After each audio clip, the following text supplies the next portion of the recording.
여러분 안녕하십니까? 윤석열 대통령의 내란 혐의를 낱낱이 적시한 검찰의 공소장 관련 소식에 앞서 저희가 단독 취재한 내용 먼저 전해드립니다. 12.3 비상계엄 당시 대통령으로부터 전화를 받았고 병력 투입의 최일선에 있던 곽종근 전 특수전사령관의 자필 진술서를 MBC가 입수했습니다. 계엄 선포 당일을 반추하며 정리한 내용인데 지금부터 윤 대통령 측 입장과 하나하나 대조해 보겠습니다. 곽 전 사령관은 우선 국회 계엄 해제 요구안 통과 직후 계엄군 철수를 지시했다는 윤 대통령의 주장부터 거짓이라고 반박합니다. 먼저 군하연 기자의 단독 보도입니다. 윤석열 대통령은 국회가 비상계엄 해제 요구안을 결의하자 병력 철수를 지시했다고 했습니다. 저 역시도 계엄 해제 요구가 결의가 나오자마자 바로 장관과 계엄사령관을 즉시 제 방으로 불러서 군 철수를 지시했고, 김용현 전 국방장관도 같은 주장을 했습니다. 국회 건물 내부로 투입된 군 병력을 빼내라 이렇게 지시를 했다는 거죠. 네. 하지만 곽종근 전 특전사령관은 옥중 노트에서 이를 정면으로 반박했습니다. 국회 결의안이 통과된 직후인 새벽 1시 5분, 김용현 당시 국방장관과 통화에서 자신이 국회 선관위 3군데, 민주당사, 여론조사 꽃 등에 보낸 특전사 인원들 임무를 중지하고 안전구역으로 철수하겠다고 하자 김 장관이 알았다, 조금만 더 버텼으면 좋았을 텐데 라고 답했다는 겁니다. 철수 과정도 상세히 적었습니다. 곽 전 사령관은 새벽 1시 9분쯤 특전사 1여단장과 비화폰 통화에서 특전사 차량들이 민간인 사이에 있어 이동이 쉽지 않다는 보고를 받았고 시민들 위험하지 않도록 기다려라, 안전해지면 차량을 움직이라고 지시했다고 했습니다. 곽 전 사령관은 이진우 전 수방사령관으로부터도 특전사 병력이 빠지니까 수방사도 병력을 같이 뺀 거라고 들었다고 변호사를 통해 전했습니다. 또 선관위 봉쇄 임무를 맡았던 문상호 전 정보사령관으로부터도 병력 철수 상황을 직접 들었다고 했습니다. 곽 전 사령관은 문 전 사령관이 대통령과 김 전 장관이 아무 말이 없어 자신의 판단으로 병력을 뺐다고 말했다고 노트에 적었습니다. 국회와 선관위 봉쇄작전 병력의 철수를 지시한 사람은 윤 대통령도 김 전 장관도 박안수 전 계엄사령관도 아니었다는 겁니다. MBC 뉴스 군하연입니다. 국회에서 끌어내라고 한 건 의원이 아니라 요원이었다는 대통령 측의 궤변 역시 거짓이라며 곽 전 사령관은 반박했습니다. 또 문을 부수고서라도 의원들을 끌어내라는 윤 대통령의 지시는 분명한 사실이라고 밝혔습니다. 이어서 이혜리 기자의 단독 보도입니다. 12.3 비상계엄 당시 국회에서 빼내라고 한 건 의원이 아닌 요원이라고 주장한 김용현 전 국방장관. 의원이 아니라 요원을, 그죠? 요원을 빼내라고 한 것을 김병주 국회의원이 의원들 빼내라는 것을 통과시킨 것이죠. 네, 그렇습니다. 하지만 곽종근 전 사령관은 옥중 노트에서 의원이 맞다고 재확인했습니다. 본회의장에 있는 국회의원을 밖으로 끌어내라. 네. 네네. 그래서 어떻게 했습니까? 근데 그것은 제가 현장에 제가 그때 판단했을 때는 이것은 명백히 국회의원을 끌어내는 위법 사항이고 그 임무를 곽 전 사령관은 김병주 민주당 의원이 국회의원을 말하는 거죠라고 묻자 맞습니다라고 한 것은 그것이 맞기 때문에 바로 답변을 한 것이라고 노트에 적었습니다.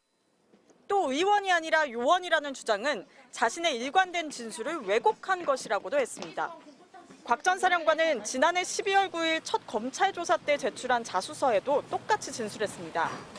김용현 전 장관이 12월 4일 0시 35분경 국회의사당 문을 열고 들어가 의원들을 밖으로 이탈시킬 것이라고 지시했다는 겁니다. 곽 전 사령관은 또 문을 부수고라도 의원들을 끌어내라는 윤 대통령 지시 역시 분명한 사실이라고 노트에 적었습니다. 의결 정족수가 아직 다 안 채워진 것 같다. 빨리 문을 부수고 들어가서 안에 있는 인원들을 끄집어내라. 곽 전 사령관의 옥중 노트 공개로 윤 대통령과 김 전 장관 두 사람이 내란 혐의 입증의 핵심인 국회 기능 마비를 피해가기 위해 말을 맞춘 정황이 더 짙어지고 있습니다.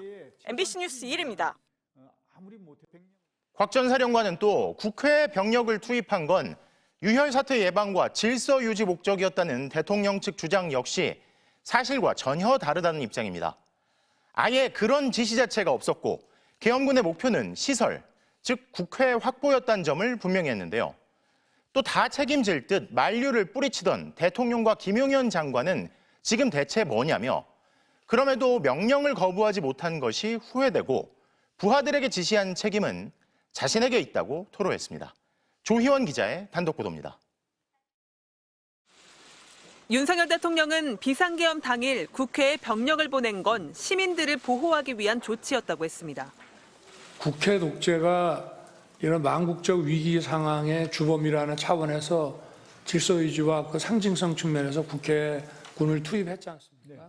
윤 대통령 측은 또 군병력이 국회 창문을 깨고 난입한 것은 흥분한 군중 때문에 발생할 안전사고나 유혈사태를 사전에 예방하려던 행동이라고 주장했습니다.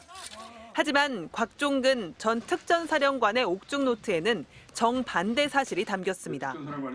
곽 전 사령관은 당시 계엄군의 작전 목표는 시민 보호가 아닌 시설 확보 및 경계였다고 적었습니다. 사실상 국회 봉쇄 지시로 해석됩니다. 헌재에 나온 윤 대통령 측은 절대 유혈 사태가 발생해서는 안 된다고 지시했다고 했지만 곽 전 사령관은 그런 지침 역시 받은 적 없다고 했습니다. 곽 전 사령관은 옥중 노트에서 누가, 언제, 어떻게 하달했느냐고 반문했습니다. 2시간짜리 경고성 계엄이라는 윤 대통령 주장 역시 반박했습니다. 헬기 허가 등의 문제로 707 특임단의 국회 이동이 1시간 반 이상 지연된 점, 모든 간부를 정상 퇴근시켜 출동 준비를 갖추고 지휘기구를 소집하는데 시간이 추가 소요된 점, 계엄 관련 상황 인식 등을 예하부대 참모들에게 얘기하지 않은 점 등이 더해진 덕에 계엄이 조기 종료됐다는 겁니다.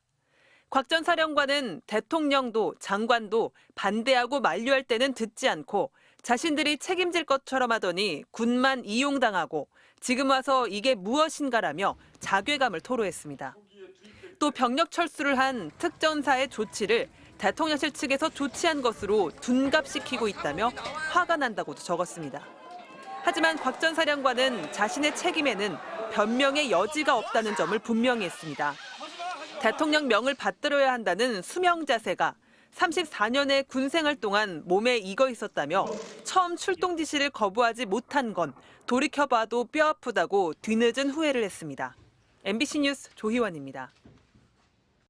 다음 단독 보도 이어갑니다. 앞서 보신 대로 계엄군이 철수하지 않았다면 지금까지 알려진 것보다 우선 체포 대상이 훨씬 많았음을 보여주는 내용이 확인됐습니다.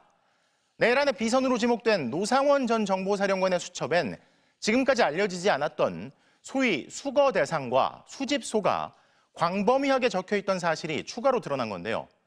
이 사람을 물건 취급한 끔찍한 수거 대상엔 정치인 외에도 현직 판사들과 경찰 간부들, 공무원들, 심지어 천주교의 사제들까지 포함됐는데 사살을 피한 이들은 백령도, 연평도 외에도 실미도나 북한 접경지 등에 감금될 예정이었던 걸로 보입니다.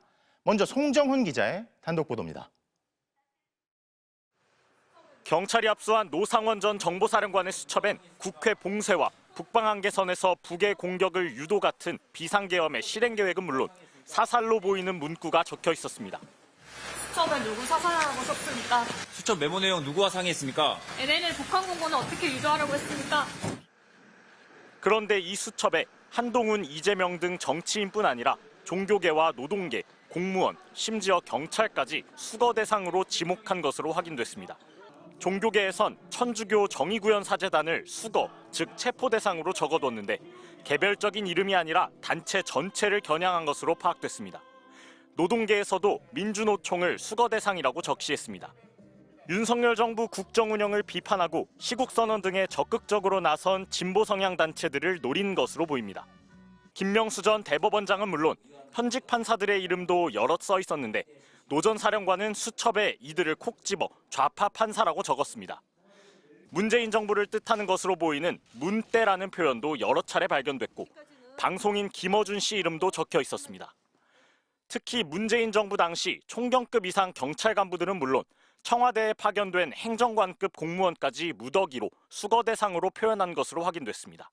수첩에는 이른바 수거의 대상자들과 함께 수집소라는 표현도 여러 곳 등장합니다.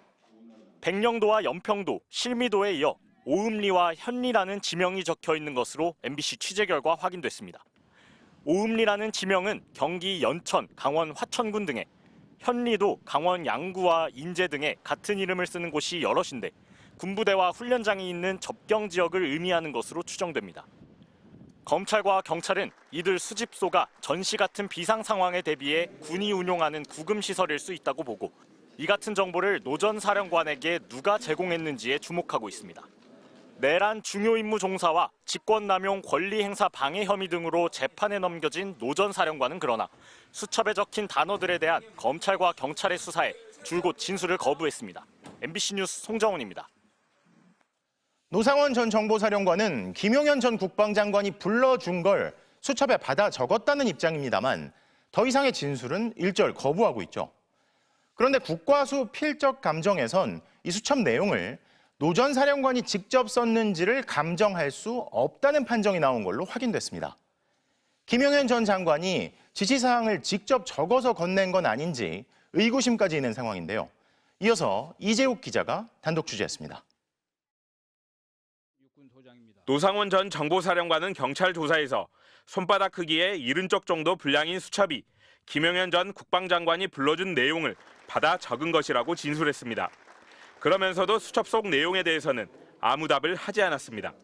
경찰은 수첩의 작성 경로를 파악하기 위해 노 전 사령관이 쓴 다른 문서를 함께 압수해 국립과학수사연구원에 필적 감정을 의뢰했습니다. 그런데 MBC 취재 결과 국과수는 감정 불능, 즉 동일인이 썼는지 분석하기 어렵다고 판정한 것으로 전해졌습니다. 수첩은 한눈에 알아보기 어려울 만큼 빠르게 휘갈겨 쓴 글자로 채워져 있는데 꼭 노 전 사령관이 썼다고는 단언할 수 없는 겁니다. 이 때문에 공조수사본부 안에서는 수거 대상 등 계엄 지시사항을 담은 수첩을 누군가 노 전 사령관에게 건넨 건 아닌지 의심한 것으로 전해졌습니다.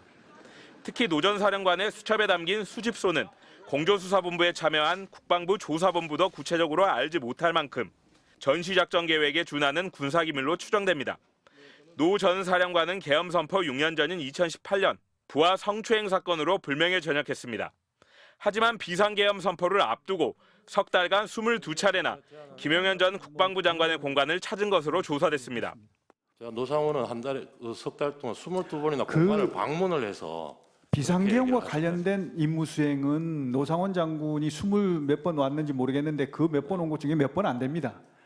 김용현 전 장관은 부정선거 음모를 조사하기 위한 수사 2당 구성을 민간인인 노 전 사령관에게 맡기려고 했고 노 전 사령관은 이른바 롯데리아 회동 등을 통해 현역 군인들에게 거리낌 없이 선관위 장악 계획을 지시했습니다. 김용현 전 장관이 윤석열 대통령에게 받은 비상계엄 실행 계획을 수첩에 옮겨 비선 노 전 사령관에게 전달한 게 아닌지 의구심이 나오는 가운데 노 전 사령관 측은 수첩 작성 경위와 내용을 묻는 MBC 질의에 아무 답을 하지 않았습니다. MBC 뉴스 이재욱입니다.